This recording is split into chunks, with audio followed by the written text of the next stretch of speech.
नमस्कार। आज हम सुप्रीम कोर्ट के एक बहुत ही चर्चित फैसले पर थोड़ी गहराई से बात करेंगे। ये मामला है मध्यमा ब्रॉडकास्टिंग लिमिटेड बनाम भारत संघ का। जी। मीडिया वन चैनल वाला मामला है ना? जी बिल्कुल। Media one channel. तो हमारे पास इस फैसले के जो मुख्य अंश हैं, कोशिश ये रहेगी कि इससे वो बातें निकालें जो हम सबके लिए जरूरी हैं। मतलब प्रेस की आज़ादी का क्या, राष्ट्रीय सुरक्षा की दलीलें, और निष्पक्ष सुनवाई का जो अधिकार है उस पर अदालत ने क्या कहा, थोड़ा इसको खोल कर समझते हैं। बिल्कुल, ये फैसला बहुत जरूरी है क्योंकि इसमें कई परतें हैं।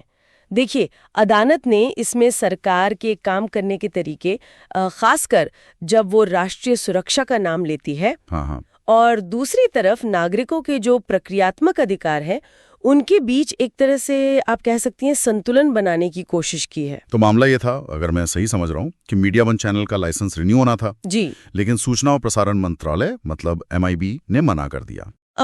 और वजह दी गई कि गृह मंत्रालय MHA ने सिक्योरिटी क्लियरेंस नहीं दी। अच्छा, और फिर ये मामला केरल हाईकोर्ट गया। जी हाँ, केरल हाईकोर्ट गया और हाईकोर्ट ने सरकार के फैसले को सही ठहरा दिया, और वो भी MHA ने जो जानकारी दी थी वो एक सील्ड बंद लिफाफे में दी थी। अच्छा, ये सील्ड बंद लिफाफा ये आजकल बहुत सुनने में आता है। हाँ बिल्कुल, और यहीं से मामला सुप्रीम कोर्ट पहुंचा। तो यहाँ जो मुख्य टकराव था वो था प्रेस की आजादी, जो अनुच्छेद 19(1)(a) में है, और दूसरी तरफ सरकार की राष्ट्रीय सुरक्षा की दलील। तो सुप्रीम कोर्ट के सामने क्या मुख्य सवाल थे फिर? देखिए, मोटे तौर पर 3 सवाल थे। पहला, क्या लाइसेंस रिन्यू करने के लिए सुरक्षा मंजूरी जरूरी है? अदालत ने कहा हाँ, जरूरी है। ओके। दूसरा, क्या ये जो सील्ड बंद लिफाफे वाली प्रक्रिया अपनाई गई उससे चैनल के निष्पक्ष सुनवाई के अधिकार का उल्लंघन हुआ?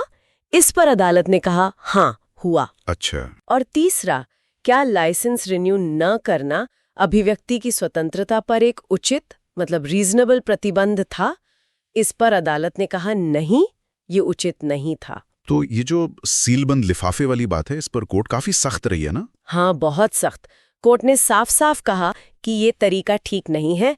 ये प्राकृतिक न्याय का जो सिद्धांत है ना, ऑडी ऑल्टरम पार्टम, हाँ, दूसरे पक्ष को भी सुनो। बिल्कुल, ये उसके एकदम खिलाफ है। मतलब अगर प्रभावित पक्ष को पता ही नहीं चलेगा कि उनके खिलाफ क्या सबूत या क्या जानकारी है, तो वो अपना बचाव कैसे करेंगे भला? सही बात है। और इससे पूरी प्रक्रिया में पारदर्शिता खत्म हो जाती है। आप फैसले को चुनौती कैसे देंगे अगर आपको कारण ही ढंग से ना पता हो? ये अनुच्छेद 14 और 21 का भी उल्लंघन है, समानता और निष्पक्ष प्रक्रिया का। लेकिन सरकार तो अक्सर कहती है कि राष्ट्रीय सुरक्षा सबसे ऊपर है। क्या कोर्ट ने ये नहीं माना? नहीं, कोर्ट ने इस तर्क को ऐसे नहीं मान लिया।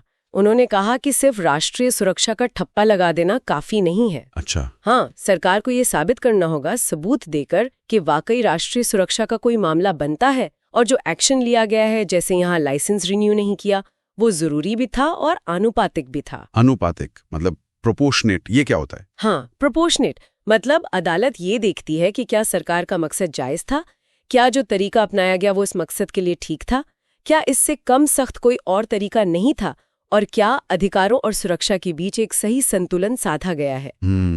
तो ये सब देखना पड़ता है। और इस केस में क्या सरकार ये सब साबित कर पाई? नहीं। अदालत ने पाया कि MHA ने जो कारण दिए थे, जैसे कि चैनल का रवैया सरकार के खिलाफ है, या फिर उसका जमाते इस्लामी हिंद से कोई कनेक्शन है, जो वैसे कोई प्रतिबंधित संगठन भी नहीं है। अच्छा। ये सब बातें राष्ट्रीय सुरक्षा की खतरे को साबित करने के लिए काफी नहीं थी। बल्कि कोर्ट ने तो इस बात पर चिंता भी जताई कि कैसे सरकार की आलोचना को ही राष्ट्र विरोधी कह दिया जाता है। हाँ, ये एक जरूरी बात है। कोर्ट में कहा कि भाई, एक मजबूत लोकतंत्र में प्रेस का काम ही है सरकार से सवाल पूछना। बिल्कुल। तो अगर ये सीलबंद लिफाफे वाला तरीका सही नहीं है और राष्ट्रीय सुरक्षा का दावा भी साबित नहीं हुआ, तो क्या कोर्ट ने कोई और रास्ता सुझाया? क्योंकि कुछ जानकारी तो सच में संवेदनशील हो सकती है। हाँ, यहीं पर कोर्ट ने एक विकल्प सुझाया, पब्लिक इंटरेस्ट इम्यूनिटी, यानी PII का सिद्धांत। पब्लिक इंटरेस्ट इम्यूनिटी, ये क्या है? देखिए, ये एक स्थापित कानूनी सिद्धांत है।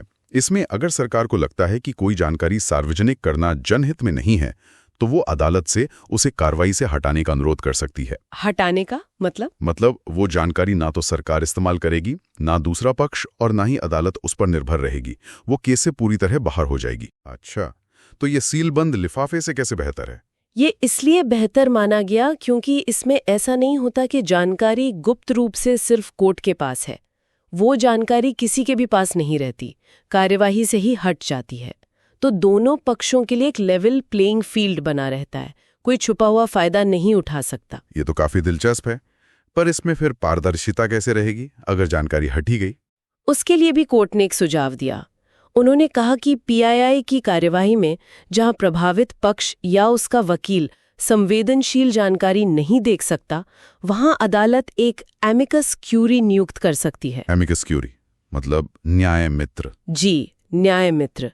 ये एक स्वतंत्र वकील होगा जिसे वो गोपनीय सामग्री देखने की इजाजत होगी, और वो उस सामग्री के आधार पर प्रभावित पक्ष के हितों को ध्यान में रखते हुए अदालत के सामने दलीलें रख सकेगा, बिना वो गोपनीय बातें पक्षकार को बताए। ये एक तरह का संतुलन बनाने का तरीका हुआ। हाँ, प्रक्रियात्मक निष्पक्षता बनाए रखने का एक तरीका। तो अंत में इस सब के बाद फैसला क्या आया? अंत में सुप्रीम कोर्ट ने MIB का वो आदेश जिसने लाइसेंस रिन्यू करने से मना किया था और केरल हाईकोर्ट का फैसला, दोनों को रद्द कर दिया। हाँ, कोर्ट ने माना कि चैनल को प्रक्रियात्मक गारंटी नहीं दी गई, मतलब निष्पक्ष सुनवाई नहीं हुई, और प्रेस की आज़ादी पर जो रोक लगाई गई थी वो अनुचित थी।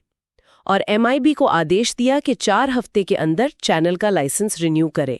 तो इस पूरी चर्चा से जो बात निकल कर आ रही है वो ये है कि ये फैसला सिर्फ एक चैनल के लाइसेंस का नहीं है, ये कहीं ज्यादा बड़ा संकेत देता है। बिल्कुल। ये दिखाता है कि अदालतें अब राष्ट्रीय सुरक्षा की आड़ में लिए गए फैसलों को यूं ही स्वीकार नहीं कर रहीं, वो प्रक्रिया की निष्पक्षता पर बहुत जोर दे रही हैं। निश्चित रूप से। और ये फैसला हमें सोचने पर मजबूर करता है कि एक लोकतंत्र में सरकार की गोपनीयता की जरूरतें और दूसरी तरफ पारदर्शिता, जवाबदेही और नागरिकों के अधिकार, खासकर प्रेस की स्वतंत्रता, इनके बीच वो सही संतुलन आखिर कैसे बनेगा? हाँ, ये एक बहुत बड़ा सवाल है। और ये बहस अभी खत्म नहीं हुई है। ये एक लगातार चलने वाला संवाद है जो अदालतों में और समाज में चलता रहेगा।